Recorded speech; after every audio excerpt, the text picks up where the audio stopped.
Peut-être est-il approprié d'essayer de définir ce qu'est la neuroéconomie.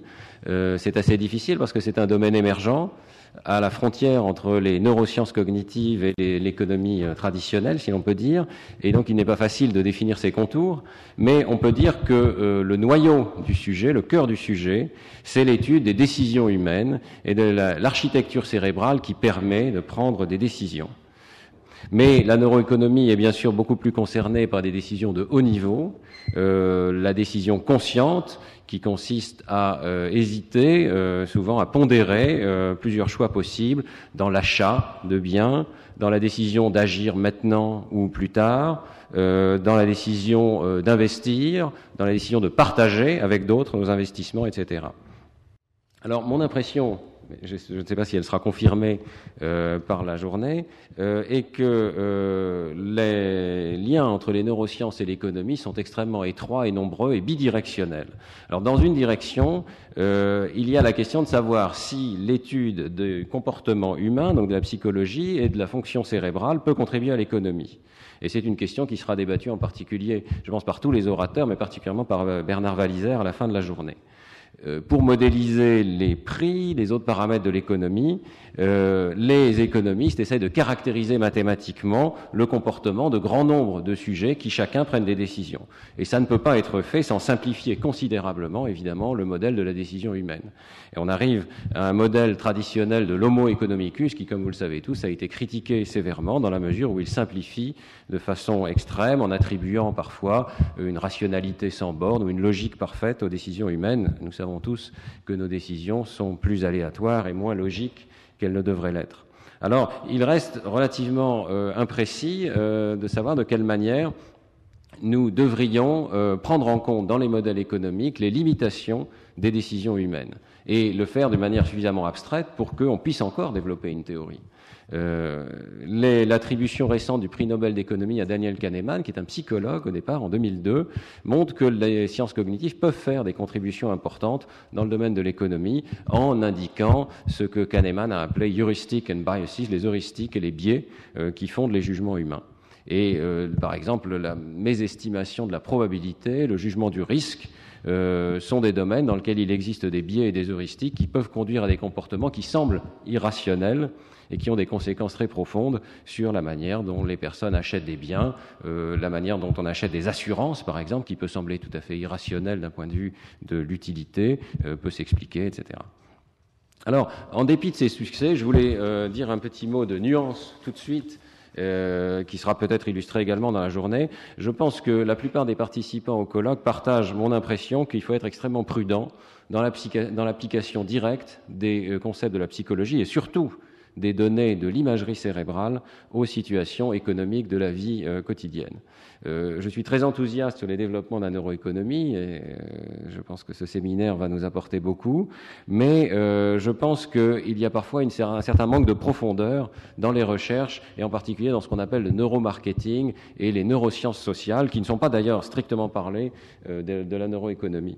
Mais la manière dont on fait des images cérébrales qui sont parfois dans les meilleurs journaux scientifiques de personnes qui sont en train de juger si elles préfèrent le Coca-Cola ou Pepsi-Cola ou si elles préfèrent Bush à Obama, et la manière surtout dont on prétend que ces résultats permettent d'avoir une capacité prédictive pour juger si une personne va prendre telle ou telle décision complexe, me paraît souvent très exagérée.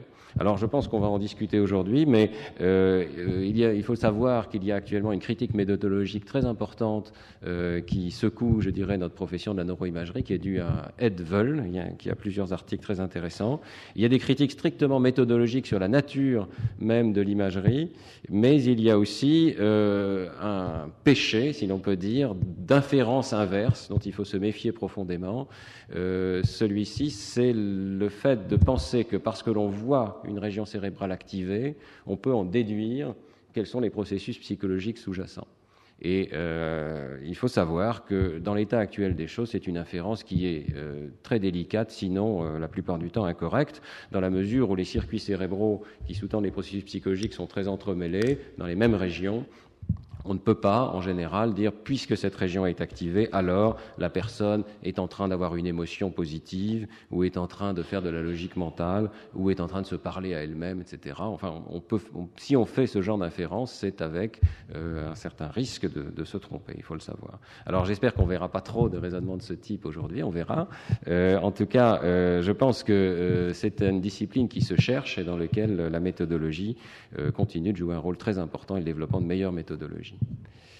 Alors, je passe maintenant à la direction inverse, de l'économie aux neurosciences cognitives. Qu'est-ce que la théorie économique peut contribuer à la compréhension du cerveau? Je pense qu'on va en voir beaucoup d'exemples qui vont aller au-delà de ce que je vais dire, mais juste donner 3 pistes. Premièrement, les modèles économiques constituent des modèles normatifs de la manière dont une décision devrait être prise par un agent optimalement rationnel. Et le modèle qui en résulte peut être confronté aux données humaines, et c'est en fait la seule manière de définir ce qu'est une vraie décision rationnelle.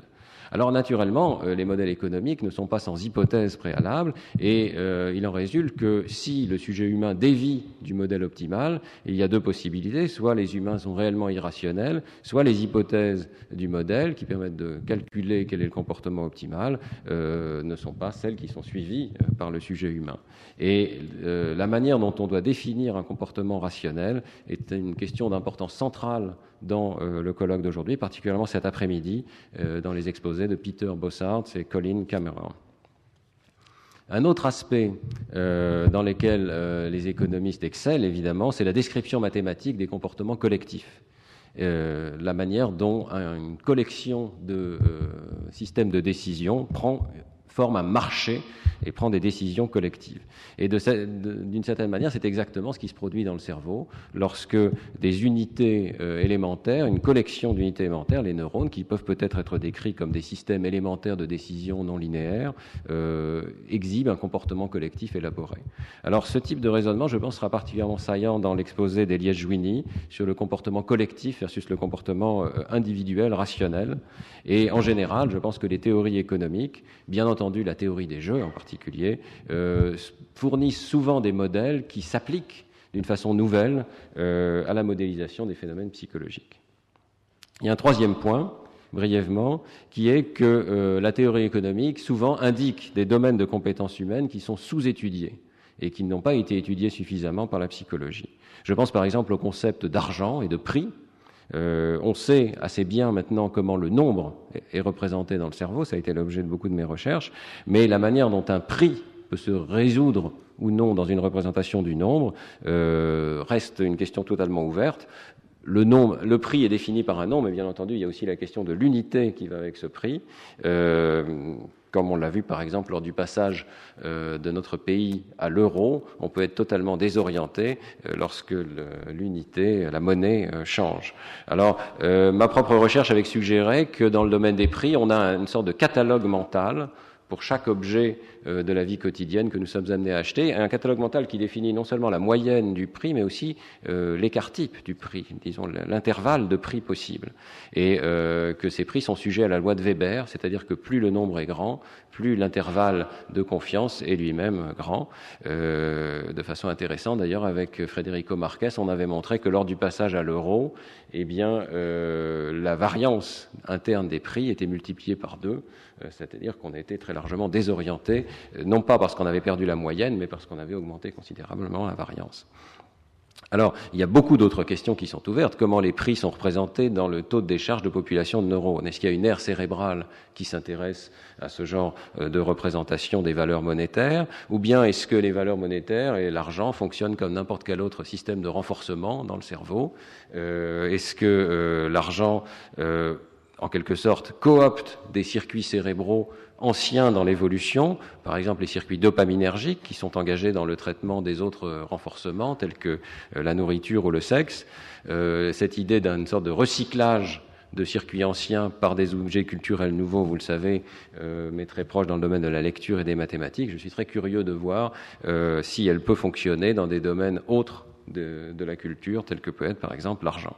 On entendra parler cet après-midi avec l'exposé de Catherine Talon-Baudry. Alors, un dernier mot pour dire qu'en planifiant ce séminaire, Roger Guenry et moi avions essayé d'isoler les concepts les plus centraux du domaine et, comme l'indique le titre du séminaire, c'est la valeur et la décision qui sont les deux concepts que nous avons essayé d'isoler.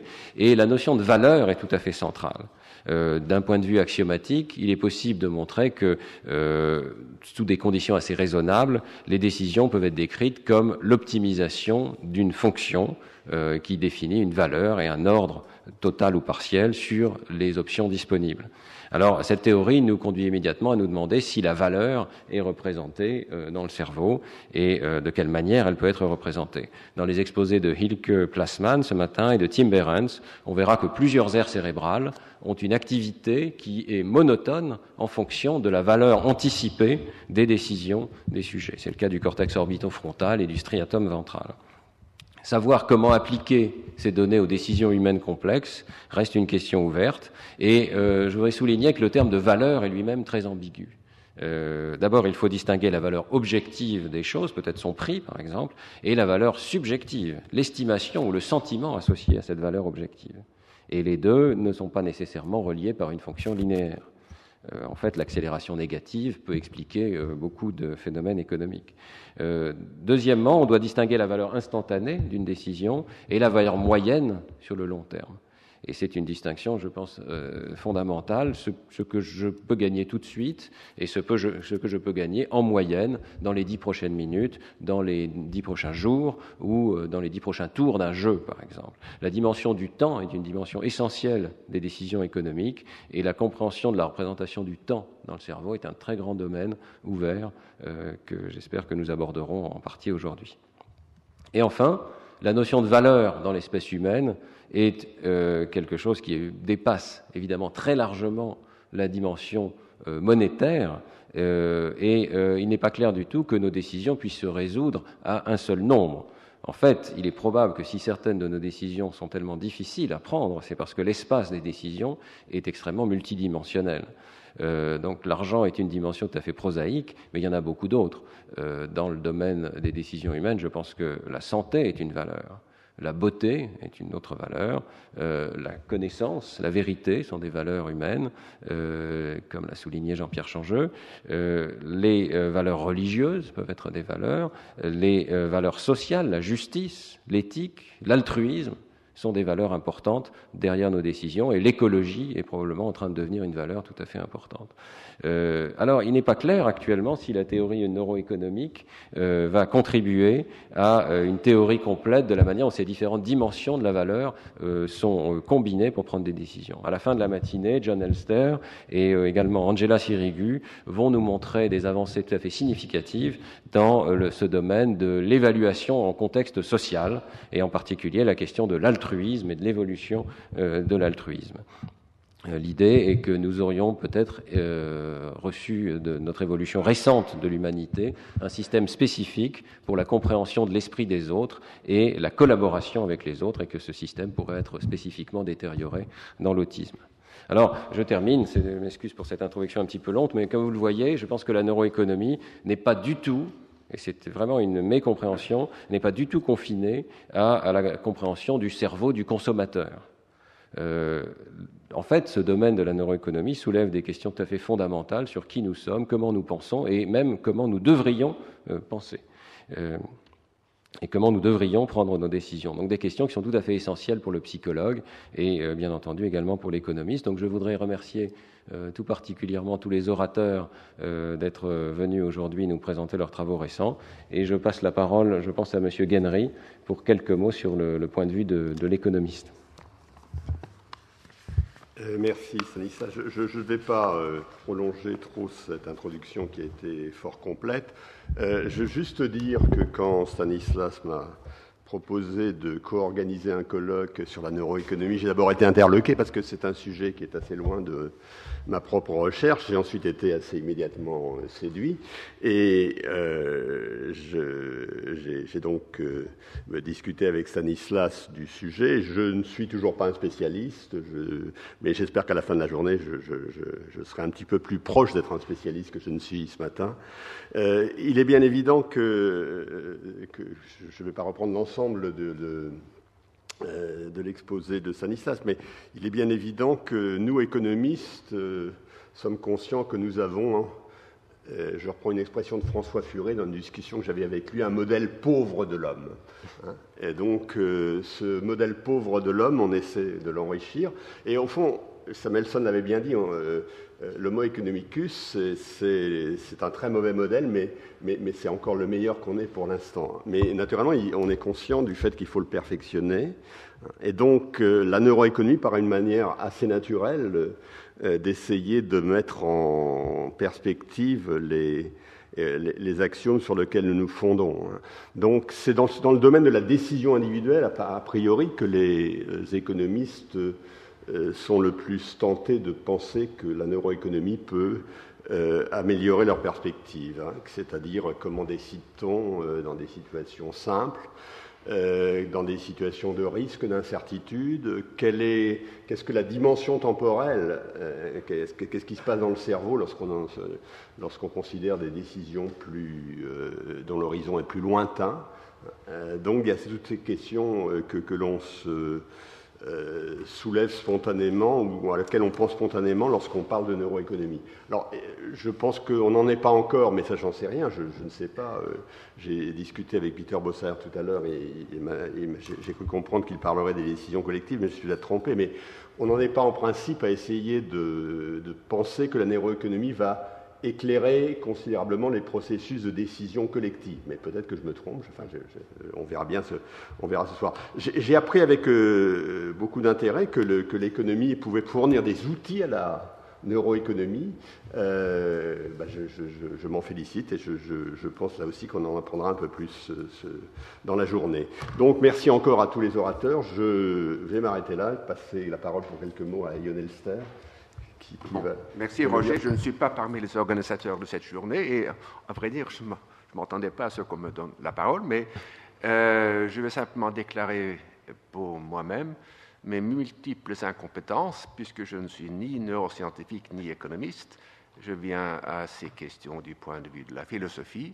Je réfléchis depuis 30 ans sur l'idée de choix rationnel.